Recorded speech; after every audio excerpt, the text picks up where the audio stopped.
Greetings, members one and all of the Salvation Nation. Another record broken of gold buying by central banks around the world, and a large chunk of that gold, over 300 tons, comes from mystery buyers or a mystery buyer. And we can speculate on who they could possibly be in this video. We'll talk about that and why this is so important as we explore.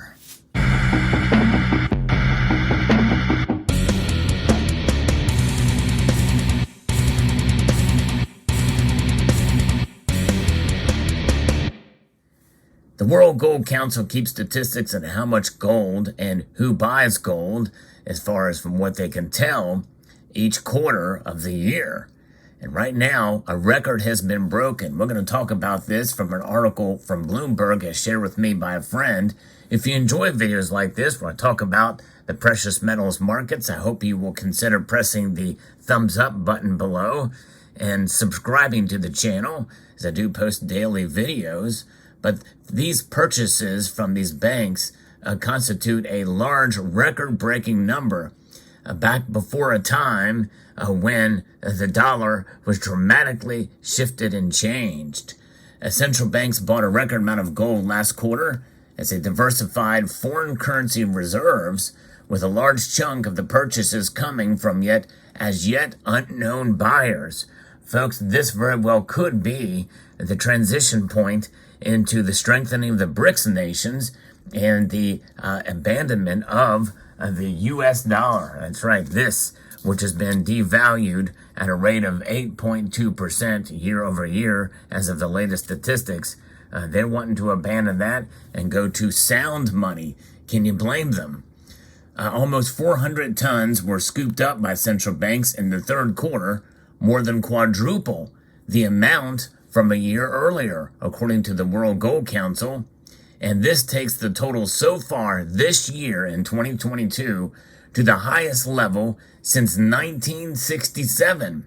And that was in a time when the dollar was still backed, even though indirectly, to gold. That was under the Bretton Woods system from 1944. It's pretty amazing that is where we stand on how much gold has been accumulated since that time.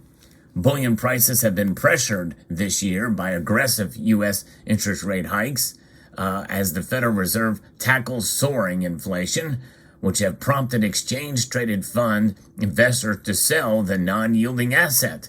But support has come from other areas, such as retail buyers in Asia and central banks. Central banks, including Turkey and Qatar, were among recent buyers, as well as unreported purchases from institutions, which the World Gold Council said that, although isn't uncommon, amounted to a substantial estimate. Not all countries report their gold purchases regularly, including major ones like China and Russia, and that's where I think a lot of this gold probably is coming from.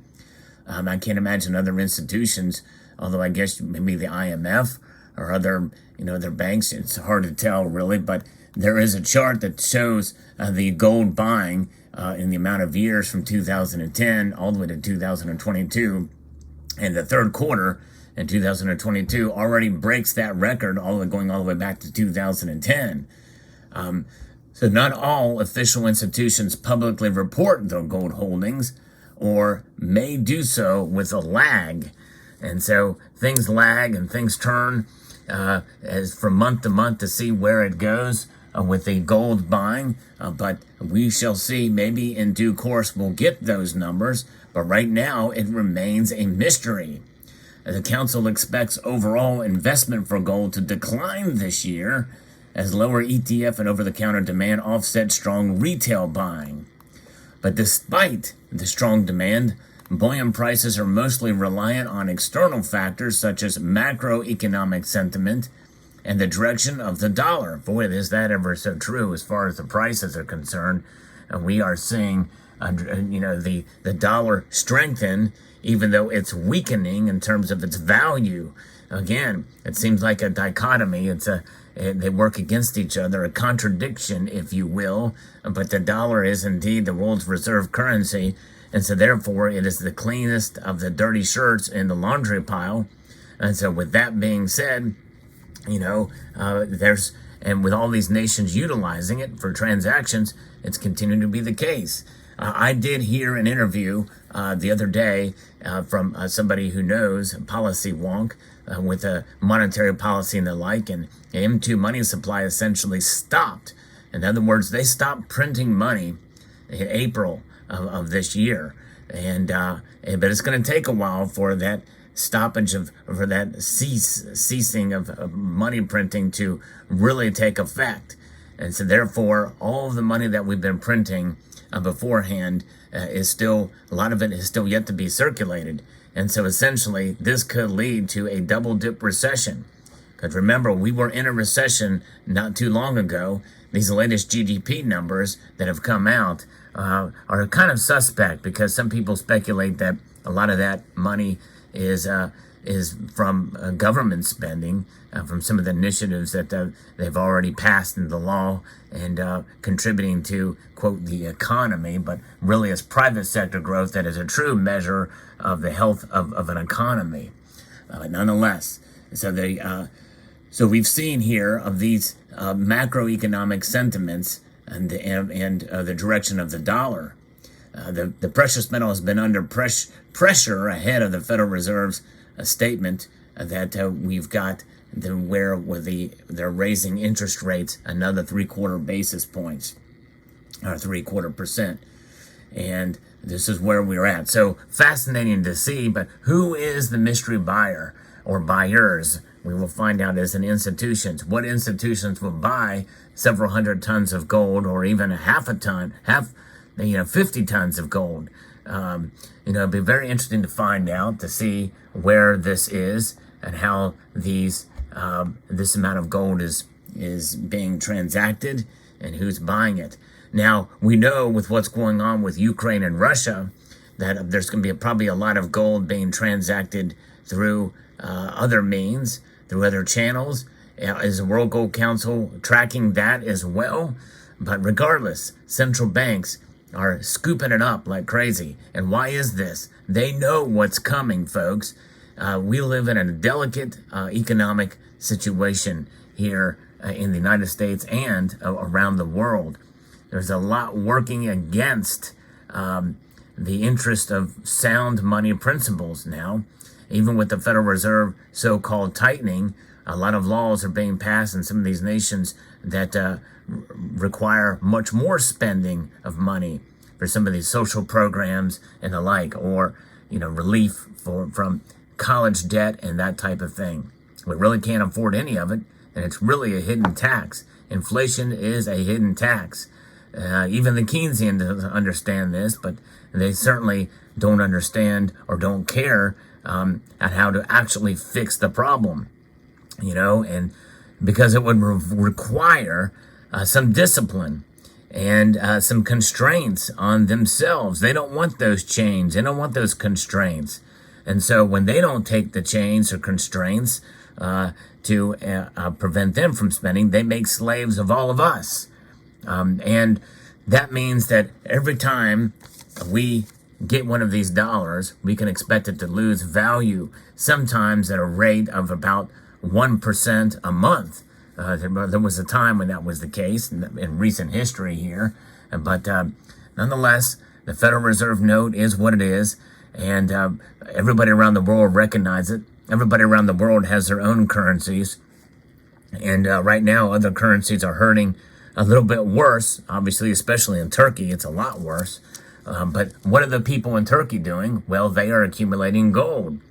So are these mystery buyers, this tracked by the World Gold Council with how central banks accumulate, are they accounting for individual buyers per capita in these nations? It'd be very interesting to know and find that out.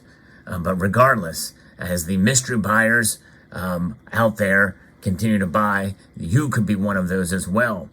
I think it's a good idea to stack gold, especially gold, even apart from silver, because gold seems to be a more stable store of value than silver.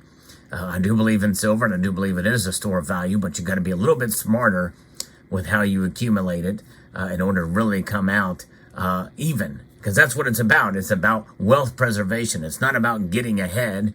It's about preserving what you already have in terms of wealth. And by the way, when I talk about wealth, I'm not saying necessarily that this is something to make you rich. Although one can look at a pile of gold like this and say, "Oh, that's a lot there." But the thing is, this is years and years of hard work and discipline, and essentially, it's a savings. It's just money that would otherwise be going for a vacation, a flight, or a fancy dinner, accumulated, or things that really you don't have much to show for other than memories. And by the way, there's something to be said for that. People who accumulate, and maybe I need to do more of this, is to take the time away. There's a good vacation is definitely good.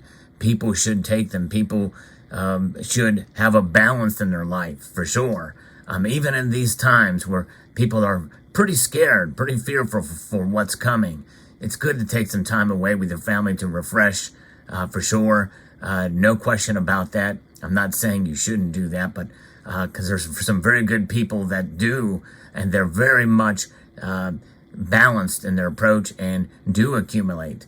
The thing is to have some gold in your portfolio as a wealth preservation tool. Because in the end, if central banks are doing it, we should too. We should be our own central banks, because we certainly cannot rely on the government to help us.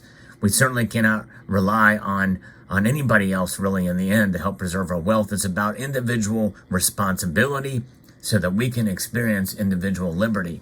Freedom, financial freedom, comes in the form of having a store of value and a monetary metal as denoted by the Bank of International Settlements, who is a central bank of central bankers back in April of 2019, that gold is indeed a tier 1 asset equal to and on par with cash. And you and I know the difference between cash and gold. Gold is sound money, whereas cash is unsound money. Yes, indeed. Some people may even say it's the ghost of money. But nonetheless, we continue to accumulate. We continue to be fiscally responsible and sound. And no matter who the mystery buyer is, we can make sure that life is not a mystery, and sound financial and monetary freedom is not a mystery to us, because we know that gold is the answer. So I hope you found this video insightful. I'd like to extend a multitude of gratitude to you all for taking the time to watch, and encourage you to please rate, share, comment, and subscribe.